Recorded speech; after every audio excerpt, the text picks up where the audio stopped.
The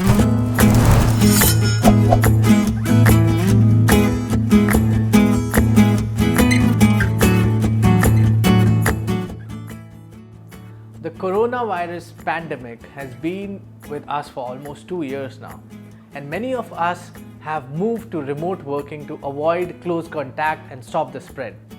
Many companies are considering ditching their physical office buildings post-pandemic, since they have already developed an effective remote working solution after the initial chaos when the whole pandemic first started. For designers, remote working is a viable option since my team and I have always worked remotely even before the pandemic. Here are some tips that I find useful from my personal experience. First, invest in a pair of noise-cancelling headphones.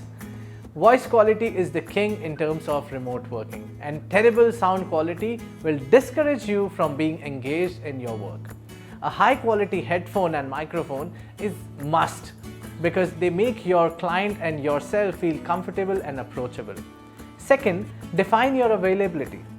We all need life and work balance, and remote working can rob that from you. Sometimes you might be intruded on by late night Slack messages from your colleagues.